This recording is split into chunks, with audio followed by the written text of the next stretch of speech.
ਮੈਨੂੰ ਯਾਦ ਆ ਗਈ ਕਿਸੇ ਜੰਗਲ ਦੇ ਵਿੱਚ ਇੱਕ ਖੋਤਾ ਤੇ ਇੱਕ ਘੋੜਾ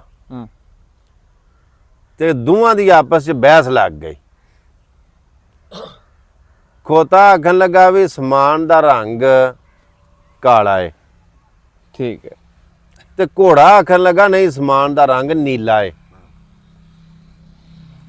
ਖੋਤਾ ਆਖੇ ਸਮਾਨ ਕਾਲਾ, ਘੋੜਾ ਆਖੇ ਸਮਾਨ ਨੀਲਾ। ਦੋਵਾਂ ਦੀ ਬਹਿਸ ਸ਼ੁਰੂ ਹੋ ਗਈ ਤੇ ਫੈਸਲਾ ਟੁਰ ਗਿਆ ਵਕਤ ਦੇ ਕਾਜ਼ੀ ਦੇ ਕੋਲ ਕਿ ਕਾਜ਼ੀ ਸਾਹਿਬ ਬਹਿਸ ਲੱਗੀ ਹੈ ਤੇ ਫੈਸਲਾ ਨਹੀਂ ਪਿਆ ਹੁੰਦਾ। ਉਹਨੇ ਆਖਿਆ ਬਹਿਸ ਲੱਗੀ ਕਿਹੜੀ ਗੱਲ ਤੂੰ?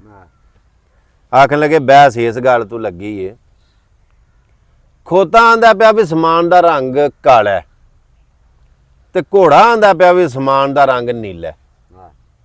ਉਹਨੇ ਆਖਿਆ ਬਹਿਸ ਕਰਦੇ ਦੋਵੇਂ ਹੀ ਨੇ ਪਏ। ਉਹਨੇ ਆਖਿਆ ਖੋਤਾ ਘੋੜਾ ਆਪਸ ਬਹਿਸ ਪੇ ਕਰਦੇ ਤੇ ਹੈ ਘੋੜਾ ਸੱਚਾ ਸੀ ਵੀ ਸਮਾਨ ਨੀਲਾ, ਆ ਝੂਠਾ ਸੀ ਵੀ ਸਮਾਨ ਕਾਲਾ। ਜਦੋਂ ਇੰਨੀ ਬਹਿਸ ਉਹ ਗੱਲ ਸੁਣੀ ਨਾ ਕਾਜ਼ੀ ਨੇ ਤੇ ਉਹਨੇ ਘੋੜੇ ਨੂੰ ਸਜ਼ਾ ਦੇ ਛੜੀ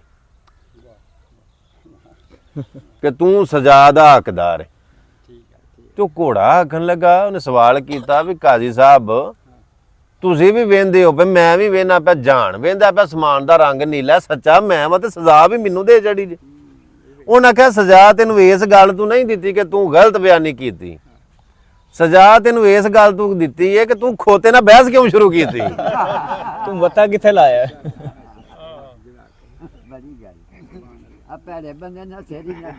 ਹੈ ਆਪਣਾ ਮਿਆਰ ਤੇ ਵੇਖੋ ਨਾ। ਵੇ ਤੈਨੂੰ ਸਜ਼ਾ ਇਸ ਗੱਲ ਤੋਂ ਦਿੱਤੀ ਏ, ਹੈ ਤੂੰ ਸੱਚਾ, ਸਜ਼ਾ ਇਸ ਲਈ ਦਿੱਤੀ ਏ ਵੀ ਤੈਨੂੰ ਜੋ ਪਤਾ ਨੀਲਾ ਸਮਾਨ ਦਾ ਰੰਗ ਕਾਲਾ ਨਹੀਂ। ਖੋਤੇ ਤੇਰੇ ਨਾਲ ਬਹਿਸ ਸ਼ੁਰੂ ਕਰ ਦਿੱਤੀ ਏ, ਤੂੰ ਖੋਤੇ ਨਾਲ ਸਿਰ ਪੜਾਇਆ ਤੇ ਪੜਿਆ ਕਿਉਂ? ਤੇਰਾ ਉਹਦੇ ਨਾਲ ਬਣਦਾ ਹੀ ਨਹੀਂ। ਆਪਣਾ ਲੈਵਲ, ਆਪਣਾ ਮਿਆਰ, ਆਪਣੇ ਆਪ ਨੂੰ ਪਛਾਣੋ ਕਿ ਅਸੀਂ ਕਿੱਥੇ ਕਰਕੇ ਆ। ਔਰ ਜੇ ਕੋਈ ਉਹ ਬੰਦਾ ਜਿਹੜਾ ਬੰਦਾ ਤੁਹਾਡੇ ਮੁਤਾਬਕ ਨਹੀਂ ਤੁਹਾਡੀ ਗੱਲ ਨੂੰ ਸਮਝਦਾ ਪਿਆ ਤੇ ਤੁਸੀਂ ਉਹਦੇ ਨਾਲ ਸਿਰ ਹੀ ਨਾ ਫਸਾਓ। ਉਹ ਇੱਥੇ ਮੈਨੂੰ ਗੱਲ ਯਾਦ ਆ ਗਈ ਹੈ ਭਈ, ਉਹ ਭਾਈ ਸਲਮਾਨ ਕਿਤੇ ਬੰਦੇ ਕੋਲੋਂ ਕੋਈ ਵਾਧਾ ਘਾਟਾ ਹੋ ਗਿਆ ਤੇ ਉਹ ਅਦਾਲਤ 'ਚ ਜਦੋਂ ਗਿਆ ਨਾ ਤੇ ਉਹਨੇ ਜੱਜ ਨੂੰ ਜਾ ਕੇ ਆਖਿਆ ਜੱਜ ਸਾਹਿਬ ਅਦਾਲਤ ਦੇ ਵਿੱਚ ਮੈਂ ਕੋਈ ਵਕੀਲ ਨਹੀਂ ਕਰਨਾ, ਆਪਣਾ ਕੇਸ ਮੈਂ ਆਪ ਲੜਨਾ। ਤੇ ਜੱਜ ਆਖਣ ਲੱਗਾ ਵੀ ਇਜਾਜ਼ਤ ਹੈ, ਤੂੰ ਆਪਣਾ ਕੇਸ ਆਪ ਲੜ ਸਕਣਾ ਤੇ ਕਰ ਗੱਲ। ਉਹ ਬੰਦੇ ਨੇ ਜਿਹੜੇ ਵੇਲੇ ਗੱਲ ਕੀਤੀ ਨਾ ਅਦਾਲਤ ਦੇ ਵਿੱਚ, ਆਪਣਾ ਮੁੱਦਾ ਉਹਨੇ ਪੇਸ਼ ਕੀਤਾ ਤੇ ਜੱਜ ਨੇ ਸਾਰੀ ਗੱਲ ਸੁਣੀ ਨਾ ਤੇ ਆਖਣ ਲੱਗਾ ਤੇਰੀ ਗੱਲ ਦੀ ਮੈਨੂੰ ਸਮਝ ਨਹੀਂ ਆਈ। ਉਹ ਬੰਦਾ ਜਿਹੜਾ ਖਲੋਤਾ ਸੀ ਨਾ ਕਟਹਿਰੇ ਦੇ ਵਿੱਚ, ਉਹਨੇ ਜੱਜ ਨੂੰ ਨਾ ਸਾਨ ਲਫ਼ਜ਼ਾਂ 'ਚ ਦੱਸਿਆ ਵੀ ਜੱਜ ਸਾਹਿਬ ਮੈਂ ਇਹ ਕਹਿਣਾ ਚਾਹੁੰਦਾ ਪਿਆ। ਉਹਨੇ ਦੂਜੀ ਵਾਰੀ ਗੱਲ ਸੁਣਾਈ, ਜੱਜ ਨੇ ਦੂਜੀ ਵਾਰੀ ਗੱਲ ਸੁਣੀ ਤੇ ਸੁਣ ਕੇ ਫੇਰ ਆਖਣ ਲੱਗਾ ਬੰਦੇ ਨੂੰ ਵੀ ਤੇਰੀ ਗੱਲ ਦੀ ਮੈਨੂੰ ਸਮਝ ਫੇਰ ਨਹੀਂ ਆਈ। ਉਹ ਬੰਦੇ ਨੇ ਤੀਜੀ ਵਾਰੀ ਜਿਹੜੀ ਸਿੱਧੀ ਗੱਲ ਸੀ ਨਾ ਉਹ ਸੁਣਾਉ ਨਾ ਜੱਜ ਸਾਹਿਬ ਇਹ ਗੱਲ ਜੀ।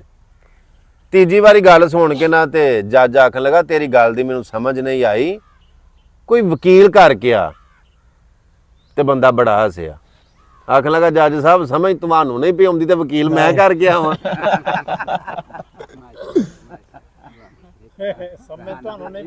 ਤੇ ਵਕੀਲ ਮੈਂ ਕਰਾਂ? ਬਈ ਵਕੀਲ ਦੀ ਲੋੜ ਤੈਨੂੰ ਏ,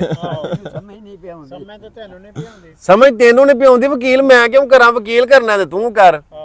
ਗੱਲ ਦਾ ਮਕਸਦ ਹੈ ਕਈ ਵਾਰੀ ਉਹ ਵਾਰਿਸ ਸ਼ਾਹ ਦਾ ਬੋਲਣਾ ਭੇਤ ਅੰਦਰ ਦਾਨਸ਼ਮੰਦ ਨੂੰ ਗੌਰ ਜ਼ਰੂਰ ਯਾਰ।